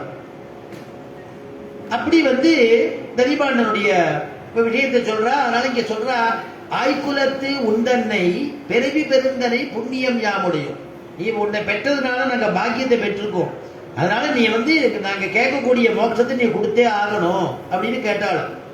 வியாக்கியானத்தில் எழுதுறா, சுவார்ஜித தரம் இல்லை என்றால் பித்ரார்ஜித தரம் இல்லை என்று ஆகிவிடுமோ. நான் வந்து இவாள்லாம் வந்து அனுஷ்டானம் பண்ணல, இவாள்லாம் கர்மயோகம் ஞான யோகம் பண்ணல அப்படின்னா கூட ஆண்டாள் கோஷ்டின்னெல்லாம் பெரியவாள்லாம் பண்ணலன்னு ஆயிடுமா. ஒரு பையனுக்கு வந்து இப்ப வந்து சொத்து சுகம் இல்லை, ஆனா அவ அப்பா சொத்து சுகத்தோட இருக்கக்கூடியவா அப்படின்னு சொன்னாக்க, நீ என்னடா சம்பாதிக்கிற, உனக்கு ஏதாவது கையில் ஏதாவது இருக்காரு, என்கிட்ட ஒன்றும் இல்லை அப்படின்னா, இவன்கிட்ட ஒன்றும் இல்லை, இவன் அப்பா சம்பாதிச்சது இவனுக்கு தானே சேரும். அதனாலதான் இங்க கேட்கிறா, சுவார்ஜிதம் ஆர்ஜிதம் அப்படின்னா சம்பாதனைன்னு அர்த்தம், சம்பாதிக்கிறதுன்னு அர்த்தம். அதனால சுவார்ஜிதமான தரம் இல்லை, சொத்து இல்லை ஒருவரிடத்துலன்னா பித்ரார்ஜித சொத்து இல்லைன்னு அர்த்தம் கிடையாது, பித்ரார்ஜித சொத்து இருக்கு. அது மாதிரி இங்க சொல்றா, என்னுடைய மேலையார்கள்லாம் இவ்வளவோ கைங்கரியம் பண்ணியிருக்கா, அந்த புண்ணிய பலனாலதான் நீ அவதரிச்சிருக்க, நீ தான் எங்க சொத்துங்கிற. அதனால நீ எனக்கு வந்து அனுகிரகம் பண்ணணும் அப்படின்னு கேட்டா. குறை ஒன்றும் இல்லாத கோவிந்தா, குறை ஒன்றும் இல்லாத கோவிந்தா, குறை ஒன்றும் இல்லாத கோவிந்தா. பெருமாள்கிட்ட வந்து குறையே நம்ம பார்க்கவே முடியாது. இவன் முதல்ல பிரார்த்திக்கிறதே அறிவொன்று இல்லாதுன்னு சொன்னா இல்லையா, அறிவொன்றும் இல்லாத ஆய்குலம் அப்படின்னு தன்னை சொல்லிண்டா. இங்க பெருமாளை புகழச்சே குறை ஒன்றும் இல்லாத கோவிந்தா அப்படின்னா. அதனால அங்க எப்படி அர்த்தம் பண்ணமோ அதே மாதிரி குறையும் இல்லாத, குறை ஒன்று இல்லாத, குறை ஒன்றும் இல்லாத, குறை ஒன்றுமே இல்லாதன்னு அர்த்தம். குறை ஒன்றும் இல்லாத, ஒரு குறை கூட பெருமாள் மேல நம்ம சொல்லவே முடியாது. பெருமாளுக்கு தோஷ ரஹிதன்னே ஒரு திருநாமம். பெருமாளுக்கு வந்து எந்த விதமான தோஷமும் ஒட்டாது. யாருக்கும் யாரிடத்துலயும் அவன் வந்து தோஷம் பார்த்ததில்லை, அவனிடத்துலயும் எந்த தோஷமும் ஒட்டாது, அப்படிப்பட்டவன். அதனால குறை ஒன்றும் இல்லாத கோவிந்தா. இங்க கேட்கிறா, குறை ஒன்று இல்லாத, அதாவது அறிவொன்றில்லாத எங்களுக்கு குறை இல்லாத நீ அனுகிரகம் பண்ணணும். அறிவொன்று இல்லாத எங்களுக்கு குறை ஒன்று இல்லாத நீ அனுகிரகம் பண்ணணும். அறிவொன்றும் இல்லாத எங்களுக்கு குறை ஒன்றும் இல்லாத நீ அனுகிரகம் பண்ணணும் அப்படின்னு கேட்கிற மாதிரி பாசுரம் அமையிறது. அதனால அப்படி கேட்கிறாளாம். வியாக்கியானத்தில் எழுதுறா, ஒரு பள்ளத்துக்கு ஒரு மேடு போதாதோ என்றபடி. ஒரு பள்ளத்துக்கு ஒரு மேடு போறாதா? ஒரு தடவை சொன்னா போதுமே. குறைவொன்றும் இல்லாதவன், குறையே இல்லாதவன், அவனிடத்துல எந்த விதமான தோஷமுமே நம்ம கண்டுபிடிக்க முடியாது, கண்டுகொள்ளவே முடியாது. அதான் சொல்ற பகவான் பத்தி சொல்றதே அவாப்த சமஸ்த காமம். அப்படிப்பட்டதான தோஷ ரகிதரான எம்பெருமான், தோஷமற்றவன். அவன் கோவிந்தான்னு ஏன் கூப்பிடுறான்னா, மாடு மேய்க்கிறதுனால அவனுக்கு கோவிந்தன் திருநாமம். கோக்களையே மேய்ச்சிட்டு இருக்கிறதுனால கோவிந்தன் திருநாமம். உந்தன்னோடு உறவேல் நமக்கு இங்கு ஒழிக்க ஒழியாது. உள் தன்னோடு உறவேல் நமக்கு இங்கு ஒழிக்க ஒழியாது. உந்தன்னோடு உறவேல், பெருமாளுக்கு நமக்கும் அந்த சம்பந்தத்தை வந்து என்னைக்குமே நம்ம வந்து விட முடியாது. அதாவது நம்மளாலையும் பெருமாளை விட முடியாது, பெருமாளாலையும் நம்மளை விட முடியாதுங்கிற ஆண்டார். அப்படி ஒரு சம்பந்தமா பெருமாளுக்கு நமக்கும் குலசேகர ஆழ்வார் பாசுரத்தில் சொல்ற 9 விதமான சம்பந்தம் உண்டுங்கிற. நவவித சம்பந்தம்ங்கிற குலசேகர ஆழ்வார். பெருமாளுக்கு நமக்கும் பரமாத்மாவுக்கும் ஜீவாத்மாவுக்கும் நவவித சம்பந்தம் அப்படின்னு ஆச்சாரியெல்லாம் அதுக்கு வியாக்கியானங்கள்லாம் பண்ணியிருக்கா. அதனால பெருமாளுக்கு நமக்கு அவ்வளவு சம்பந்தம் இருக்கான். அதனால உந்தன்னோடு உறவேல். அதனால உனக்கு இதையோட உறவு போயிடுத்துன்னு நம்ம சொல்ல முடியாது. அதனால உறவேல் நமக்கு இங்கு ஒழிக்க ஒழியாது. அதனால கிருஷ்ணா, எங்களை விட்டு நீ எந்த காலத்துக்கு நீ பிரிய முடியாது. அதனால நீ என்ன பண்ணணும், அனுகிரகம் பண்ணணும். உறவேல் நமக்கு இங்கு ஒழிக்க ஒழியாது. நாங்கள்லாம் யார் தெரியுமா, அறியாத பிள்ளைகளும். அறியாத பிள்ளைகளா இருக்கிறதுனால நீங்க எனக்கு அப்பா அம்மாவா நீ தான் இருக்கணுங்கிற ஆண்டாள். எப்படி நம்மாழ்வார் பிரார்த்திச்சாரோ, தாயாய் தந்தையாய் மக்களாய் மற்றுமாய் முற்றுமாய் நீயாய் நீ நின்றவாறு இவை என்ன நியாயங்களே. त्वमेव माता च पिता त्वमेव त्वमेव बन्धुश्च सखा त्वमेव त्वमेव विद्या द्रविणौ त्वमेव त्वमेव सर्वं मम देव देवा. அப்படின்னு பெருமாள் எல்லா விதத்திலையும் குருவாகவும் சகாவாகவும் பந்துக்களாகவும் பெருமாள் தான் தாயாயும் தந்தையாகவும் அவன் தான் இருக்கணும் அப்படின்னு பிரார்த்திச்சுட்டா இல்லையா. அப்படிப்பட்டதான பிரார்த்தனையா திருவங்கை ஆழ்வார்கிட்ட. திருவங்கை ஆழ்வார் பெருமாள்கிட்ட பிரார்த்திச்சுட்டாராம்.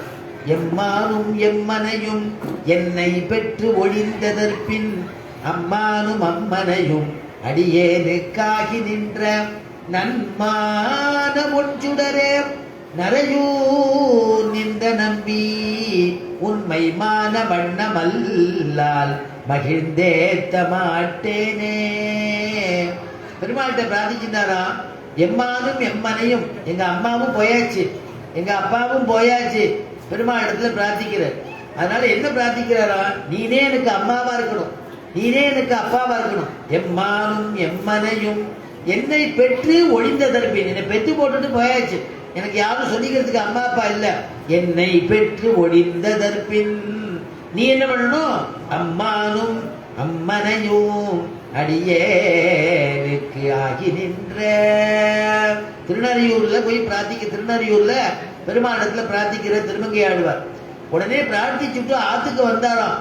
ஆத்துக்கு அது அம்மா அப்பா அவர் தான் பெருமாள் தான் இருக்கணும்னு சொல்லிட்டாரோ இல்லையோ, உள்ள வரிசையா அம்மான்னு கூட்டுன்னு வந்தாராம். அம்மா அப்படின்னு கூட்டாராம். உடனே ஏண்டாப்பா உள்ளவா இங்கதான் இருக்கேன் அப்படின்னு ஒரு ஸ்திரீ குரல் கேட்டுதான். அப்பா அப்படின்னாராம். உடனே ஒரு புருஷ குரல், இங்கதான் இருக்க உள்ளவாடா அப்படின்னு அவர் சொன்னாலாம். அதான் அம்மா என்ற குரலிலே, அம்மா என்ற குரலிலும் அப்பா என்ற குரலிலும் அழைத்தவன் நீ என்றோ அப்படின்னு வியாக்கியானம் பண்றான். ஏன்னா அம்மா அப்பாவா இருக்கணும்னு பிரார்த்திச்சுட்டு வந்த உடனே அம்மா அப்பாவா இங்க வந்துட்டாலும். திருமங்கை ஆழ்வாருடைய தாயார் தோப்பினாரா அவர் பொறுப்பேற்று விட்டாரா பெருமாள். திருநறையூர் நம்பிகள் அப்படி ஒரு பெருமாள் இடத்துல இருக்கணும்னு பிரார்த்திக்கிறார். அதனால இங்க சொல்லும் பொழுது கோவிந்தா கோவிந்தா நீதான் அப்படின்னு கூப்பிட்டு, கோவிந்தா நாங்கள்லாம் அறியாதவர்கள், அதனால அறியாத பிள்ளைகளோ, நாங்கள் அறியாதவர்கள்னா அறியாமையினால ஏதாவது தப்பு பண்ணிருப்போம்பா, அதுக்கெல்லாம் நீ க்ஷமிச்சுக்கணும்னு கேட்கிறாளாம் ஆண்டாள். மன்னிச்சுக்கோ, எவ்வளவோ முன்ன பின்ன தப்பு அபராதங்கள் பண்ணிருப்போம். பெருமாள்கிட்ட அப்படித்தான் நம்ம கேட்டுக்கணும். நம்ம பண்ண பாபத்துக்கெல்லாம் அப்படி பாபத்தை நினைச்சு கண்கள்னால கண்ணீர் மல்கணும். இத்தனை காலம் இப்படி இருந்துட்டேனேன்னு நினைச்சு நம்ம இப்படி இருந்துட்டோமேன்னு மனசுனால தாபப்படணும். பெருமாள் இடத்துல இனிமே நல்லபடியா இருக்கணும், நல்ல புத்தியை கொடுத்து என்ன ஆட்கொள்ளணும்னு பெருமாள்கிட்ட பிரார்த்திச்சுக்கணுமா. அதான் சரணாகதிங்கிறது. அதைத்தான் இங்க ஆண்டாள் சொல்றா. ஏதாவது முன்ன பின்ன பேசியிருப்பேன், அதனால நாங்கள் அறியாதவர்கள், அறியாதவருடைய பிழையை நீ தான் பொறுத்துக்கணும்பா கிருஷ்ணா. அதுலயும் நாங்க சிறு பிள்ளைகள், அதுலயும் ஆயர் சிறுமியர்கள் எங்களுக்கு எதுவுமே தெரியாது. அதனால தப்பு ஏதாவது பேசியிருந்தோம்னா மன்னிச்சுக்கோப்பா. அன்பினால் உன் தன்னை சிறு பேரழைத்தனவும் சீரி அருளாதே, சிறு பேரழைத்தனவும் சீரி அருளாதே, சிறு பேர் அழைத்தனவும் சீரி அருளாது. சிறு பேர்னு சொல்றாளே, சிறு பேர்னா என்ன? பெருமாளுக்கு எவ்வளவோ திருநாமங்கள் இருக்கு. அனந்தாவை நாமாகாங்கிறா. 1000 நாமத்துக்கு மேற்பட்ட நாமங்கள் திருநாமம் உடையவர் எம்பெருமாள். சிறு பேர்னு யாரும் சொல்றா? சிறு பேர்னா எங்க வரக்கூடியது சொல்றா அப்படின்னா, நாராயணன்கிற நாமம் சிறுபேரம். ஏதாந்த கண்ணி யசோதை இளம் சிங்கம் கால் மேனி செங்கன் கதிர்மதியம் போல் முகத்தான் நாராயணனே நமக்கே பறை தருவான் பாரோர் புகழ படிந்தேலோரும் பாபாய். நாராயணனே முதல் பாசுரத்திலே சொல்லும் பொழுது நாராயணனேன்னு கூட்டாலே அது சிறுபேரம்.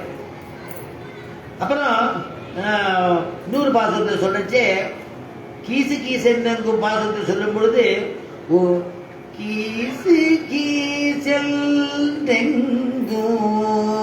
கீசு கீசெல்தெங்கோ ஆனை சாத்தம் கலந்து அதுல சொல்லும் பொழுது நாராயணன் மூர்த்தி அப்படின்னு சொன்னாலாம். நாராயணன் மூர்த்தின்னு அது ஒரு சிறு பேர்.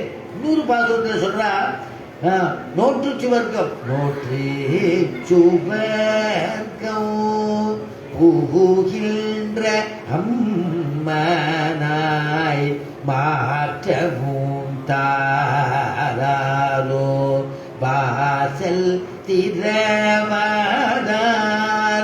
நாற்ற துழாய் முடி நாராயணல் நவுமால் நாற்ற துழாய் முடி நாராயணல் நவுமால் நாற்ற துழாய் முடி நாராயணன். அங்கேயும் நாராயணன் கூப்பிடுறா.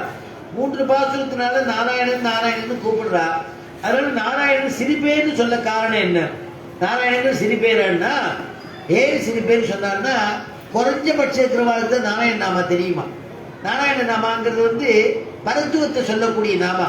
அதனால பரத்துவத்தை சொல்றதுனால அந்த ரொம்ப குறைஞ்ச பேருக்கு தான் அந்த திருநாமம் தெரியும். ஆச்சாரியாலாம் அதுக்கு வியாக்கியானம் பண்றது 200 பக்கம் 300 பக்கம் நாராயண நாமாவுக்கு வியாக்கியானங்கள் எடுக்கிறாளாம், வியாக்கியானங்கள் பண்றாளாம். அதனால நாராயணன்கிற நாமா என்னன்னா ஏதோ சில பேருக்கு தான் தெரியும். ஆனா அதே கோவிந்தாங்கிற நாமா எல்லாருக்கும் தெரியுமா. ஏன்னா இந்திரனுடைய கர்வத்தை பங்கப்படுத்தினா இல்லையா கிருஷ்ண பரமாத்மா. அப்ப இந்திரனுக்கு இந்திரனே சந்தோஷப்பட்டு கோவிந்த பட்டாபிஷேகம் செய்விக்கிறான். காமதேனுவை கொண்டு கோவிந்த பட்டாபிஷேகம் பண்ணி வைக்கிறான் கண்ணனுக்கு நடக்கிறது. அதனால அந்த கோவிந்த பட்டாபிஷேகம் கோவிந்தான்னா எல்லாருக்கும் தெரியுமா. அது 2வது நாராயண நாம மேன்மையை சொல்றது. அது மாதிரி கோவிந்த நாம எளிமையை சொல்றது. நாராயண நாம பரத்துவத்தை சொல்றது. அதுல கோவிந்த நாம சௌலபியத்தை சொல்றது. அப்படிங்கிறது நமக்கு புரியும்படியா காமிக்கிற ஆண்டாள். அதனால கோவிந்தாங்கிற நாமம் எல்லாருக்கும் தெரிஞ்ச நாமம். அதனால இவர்களை பொறுத்தவரை பரத்துவத்தை சொல்லக்கூடிய நாராயண நாமா சிறு பேர், ஏதோ சில பேர் தான் தெரிஞ்சிருக்கா. அதனால சிறு பேர்.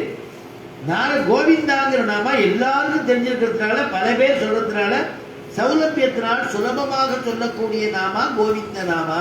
திரௌபதி கோவிந்த நாமா தானே கூட்டா, கோவிந்தான்னு தானே கூப்பிட்டா உடனே கிருஷ்ண பரமாத்மா ஓடி வஸ்திரத்தை சுரந்தான் இல்லையா.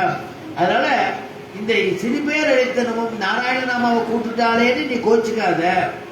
கோவிந்த நாமாவை 3 இடத்துல சொல்றா. கூடாதை வெல்லும் சே கோவிந்தா, கூடாதை வெல்லும் சே கோவிந்தா, உன் தன்னை கூடாரை வெல்லும் சே கோவிந்தா அப்படின்னு சொல்றா இல்லையா, கோவிந்தான்னு சொல்றா. அதே மாதிரி கறவைகள் பின் சென்று காணம் சேர்ந்து இந்த பாசுரத்துல கோவிந்தா கோவிந்தா அப்படின்னு இந்த பாசுரத்துல கூட்டு சொல்றா. கோவிந்தா நாங்கள்லாம் சிறியவர்கள், அன்பினால் சிறு பேர் அழைச்சிட்டோன்னு கோச்சுக்காதன்னு கோவிந்தா நாமா சொல்றா. அதே மாதிரி நாளைக்கு அனுபவிக்கக்கூடிய பாசுரங்கள் 2 பாசுரத்துல சிற்றம் திருகாலே பாசுரத்துல கோவிந்தா அப்படிங்கிற நாமாவை சொல்றா. 3 பாசுரங்கள்ல கோவிந்த நாமாவை சொல்றா. அதனால இந்த கோவிந்த நாமா அப்படிங்கிறது என்னன்னா அவளுக்கு சிறு பேர். அந்த நாராயண நாமாங்கிறது சிறு பேர், கோவிந்த நாமாங்கிறது சௌலபியத்தினால ஏற்பட்ட நாமாவா. அது ரொம்ப எல்லாருக்கும் ஈஸியா இருக்கும், பகவானை அனுபவிக்கிறதுக்கு சௌரியமா இருக்கும் அப்படிங்கிறதுனால. அதுக்கப்புறம் சிறு பேர் அடைத்தனமும் சீரி அருளாதேன்னு ஒரு பதம் போட்டார். சீரி அப்படின்னா கோபத்தினால சீர்றது. ஆனா சீற்றமும் அனுகிரகமே அருளாதேன்னு ஏன் போட்டார்னா சீற்றமும் அனுகிரகமா.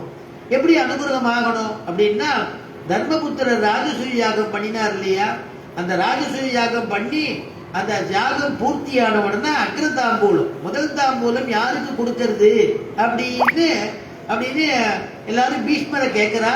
பீஷ்மர் சொல்ற யாருக்கு கொடுக்கறதுன்னா கிருஷ்ண பரமாத்மாக்கு தான் கொடுக்கணும், கிருஷ்ணனுக்கு கொடு அப்படிங்கிற. அவன் எங்கேயோ பசுமாடு கண்டுகளோட கொட்டைகையில இருக்க, அவன் அழைச்சு வந்து கொடுக்குறான். உடனே சிசுபாலன் வந்து தடுக்கிறான். அவனுக்கு ஆயர் குலத்துல பிறந்தவன், இளையனவன், அவனுக்கா கொடுக்கணும், அவனுக்கு அக்ரதாம்பூலம் கொடுக்க வேண்டியது அக்கிரமம், அநீதி, அவன் அதர்மம் அப்படின்னு சண்டை போடுறதுக்கு வரான். ஏற்கனவே சிசுபாலனுக்கு வந்து கண்ணனை கண்டா ஆகவே ஆகாது. அவன் வந்து நார்மல் பர்த் இல்லை, அவன் பிறக்கும் பொழுதே அவனுக்கு ஒரு 3 கண்ணு 4 கை அப்படி எல்லாம் இருந்தது. அதனால அசரீரி வாக்கு சொல்லிட்டு இந்த மாதிரியான ஒரு குழந்தை பிறந்திருக்கேன்னு அவன் அம்மா வருத்தப்பட்டா. அவன் அம்மா வந்து கண்ணனுக்கு ஒரு அத்தையாகும். அவன் வருத்தப்பட்டதுனால சொன்னா, யார் மடியில இந்த குழந்தைய கொண்டு போய் விடுறியோ அப்ப வந்து நார்மலான 2 கை 2 கண்ணு நார்மலா ஆயிடுறதோ அவனாலதான் இந்த குழந்தைக்கு மதம் ஆபத்துங்கிறத தெரிஞ்சுக்கோன்னு அசரீரி வாக்கு சொல்லிட்டு எல்லாத்தையும் வந்த வாட்டில் குழந்தைய விட்டு பார்த்தா அந்த குழந்தை இயல்பாவே மாறல, அப்படியே தான் இருந்தது. ரொம்ப வருத்தப்பட்டா. அப்புறம் அங்க ஒருத்தர் சொன்னா, எல்லாத்தையும் விட்டு பார்த்தியே, கண்ணன் மடியில விட்டு பார்த்தேடோ அப்படின்னு கேட்டான். உடனே கண்ணனை கூப்பிடுனா அவன் மாட்டு கொட்டகாயிலேருந்து ஓடி வரான் குழந்தை. அந்த குழந்தைய உட்காந்து வச்சு மடியில விட்டா அடுத்த க்ஷணமே அவருடைய 3 கையில 1 கை மறைஞ்சு 2 கை, அதே மாதிரி கண்கள்ல 3 கண்ணு மறைஞ்சு 4 கை இருந்தது. அதுல வந்து 2 கை நார்மலா ஆயிடுது. அதுல 3 கண்ணு இருந்தது, அதுல 1 கண்ணு குறைஞ்சது, நார்மலா 2 கண்ணு, எல்லா குழந்தையும் போல ஆயிடுது. அவளுக்கு பரம சந்தோஷத்துக்குரிய ஒரு பயம் இருந்தது அந்த தாய்க்கு. உடனே கிருஷ்ணன்கிட்ட கேட்டா, உன்னாலதான் இந்த இவன் பேர் சிசுபாலன், உன்னாலதான் இவனுக்கு ஆபத்து மரணம்னு சொல்லியிருக்கா, அதனால இவனை நீ வந்து வதம் பண்ண மாட்டேன்னு சத்தியம் பண்ணி கொடுன்னா. கண்ணன் சொன்னா, வதம் பண்ண மாட்டேன்னு நான் எப்படி சத்தியம் பண்றது, அசரீரி வாக்குன்னு சொல்றேன் வேற, எனக்கு என்ன தெரியுங்கிறானா கிருஷ்ணன். ஏப்பா அவனே பகவான் தான், அசரீரி வாக்குன்னா எதுவும் மாற்ற முடியாத மாதிரி, என்ன அவளுக்கு விதி எழுதி வச்சுடுறான் இல்லையோ, அதனால எனக்கு என்ன, நான் என்ன பண்றது, எனக்கு ஒண்ணு. அதுக்கு உடனே ஏதாவது ஒரு உபாயம் பண்ணி ஏதாவது எனக்காக குழந்தைக்கு ஏதாவது பண்ணணும் பாக்கண்ணா அப்படின்னு கேட்டுன்றதுனால சொன்னானா, 100 வார்த்தை அவன் ஏசி பேசட்டும் பொறுத்துக்கிறேன், 101வது வார்த்தை பேசிட்டான்னா அவனை வதம் பண்ணிடுவேன்னு சொன்னானோ. அதனால இந்த பிரமேயம் இப்ப ஏற்படும் பொழுது கண்ணனை அப்படி தூஷிக்கிறான், அவ்வளவு வார்த்தை பேசுறான். கேட்பார்கள், சுவாமி நம்மாழ்வார் சாதிக்கிற, கேட்பார்கள் செவி சுடு கீழ்மை வசவுகளே வையும். கீழ்மையான வார்த்தைகளை செவி சுடும்படியான வார்த்தையை பேசுறானா, அத கீழ்மை வசவுகளே வையும். சேட்பால் பழம்பகைவன் சிசுபாலன், அந்த பழம்பகைவன் சிசுபாலன் அப்படின்னு சுவாமி நம்மாழ்வார் அனுகிரகிக்கிறார். அந்த அத்தனை திட்டும் பொழுது குழந்தை கண்ணன் பேசாமையே இருக்கானா. என்ன பண்ணிட்டு இருந்தானா, மனசுக்குள்ள எண்ணிட்டு இருக்கானா, 1 2 3 4 5 6 100 வந்தது. அவ்வளவுதான். 101வது வார்த்தை சொல்றதுக்குள்ள சக்கரம் தானாகவே புறப்பட்டு, பெருமாளுடைய ஆజ్ఞபடி சக்கரம் தானா புறப்பட்டு சிசுபாலனுடையதான கழுத்தை அறுத்தது. அவ்வளவுதான். அந்த இடத்திலேயே பிராணன் போயிடுது. ஆனா அத்தனை பேரும் முன் நின்று பார்க்கக்கூடிய சமயத்துல ஆச்சரியமான அவனுடைய உடம்பிலேந்து பிரிஞ்சதான அந்த ஜீவன் கிருஷ்ண பரமாத்மாவுடைய திருவடியை அடைஞ்சதுன்னா அத்தனை பேரும் பார்த்திருக்கா. உடனே தர்மர் கேட்கிறாரு, நாரதர் இடத்துல போய் கேட்கிறாரு, இது எப்படி நடந்தது? அவன் அவ்வளவு அயோக்கியனா இருந்தவன், ஆனா அவனை வதம் பண்ணின பிறகு அந்த ஜீவன் போய் கிருஷ்ணன் ஏத்துட்டானே, அவன் திருவடி வார்த்தை ஏத்துட்டானே. அப்பதான் நாரதர் சொல்றாராம், அதெல்லாம் ஒண்ணும் இல்லப்பா, இவெல்லாம் வந்து சாபத்தை ஏற்கனவே சாபம் வாங்கிட்டு மறுபடியும் போறவா ஒண்ணும். 2வது பெருமாளுடைய சக்கராயுதம் பட்டாலும் மோட்சம் நிச்சயம், அவனுடைய ஒரு சீற்றமும் அனுகிரகமேன்னாராம். அவர்கிட்ட கோபம் பண்ணாலும் அந்த கோபமும் அனுகிரகமே தான் அப்படின்னாராம் இல்லையா. அன்னைக்கு அனுபவிச்ச பொழுது மாரீச்சன் விஷயத்தை சொன்னேன் இல்லையா. ராவணன் வந்து உன்னை வதம் பண்ணிடுவேன்னு சொன்ன பிறகு மாரீச்சன் நினைச்சானா, ராவணன் கையால வதம் பண்ணி நம்ம சாகரத்தை விட சக்கரவர்த்தி திருமகன் ராமபிரானுடைய பானம் பட்டு போனா நமக்கு முக்தியாவது கிடைக்குமே அப்படின்னு நான் வந்து மான் சொரூபம் எடுத்துட்டு மான் ரூபத்துக்கு நான் போய் எடுத்து நான் ஏமாத்தி சீதையை ஏமாத்துறேன் அப்படின்னு பொன்மானா போயிடுறேன்ட்டு கிளம்பிட்டானோ. அப்போ சீரி அருளாதே, அவனுடைய சீற்றமும் அனுகிரகமே அப்படின்னு சொல்றதுனால, இறைவா நீ எதுவும் கோச்சுக்காத, நீ தாராய் பறையலோர் என்பாவாய், நாங்க கேட்டு வந்திருக்கக்கூடிய ஒரு பறைய எங்களுக்கு அனுகிரகம் பண்ண வேணும் அப்படின்னு பிரார்த்திச்சுட்டா, அந்த பறை என்னங்கிறது நாளை 29வது பாசுரத்துல வைக்கிறா. நாளைய தினம் 29 30வது பாசுரம் சாத்துமுறை பாசுரம்னு சொல்லக்கூடிய பாசுரம் 2 பாசுரத்தினுடைய அனுபவமும் நாளைக்கு இதே டயத்தில் நடைபெறும். நாளைக்கு இந்த திருப்பாவ மகோத்சவத்தில் ஆண்டாள் பூர்த்தி பண்ணி கொடுக்கும்படியா ஆண்டாளுடைய திருக்கல்யாணம் அப்படிங்கிற தலைப்பில் இசை சொற்பொழிவு நடக்க போகிறது. அவசியம் வாங்கும். அது 6:15 மணிக்கு. அதனால் அதையும் எல்லாரும் கேட்டு சிரவணம் பண்ணி பெருமாளுடைய கிருபையும் ஆண்டாளுடைய திவ்யமான அனுகிரகத்தையும் பெற்றுக்கணும்னு பிரார்த்திச்சுக்கிறேன்.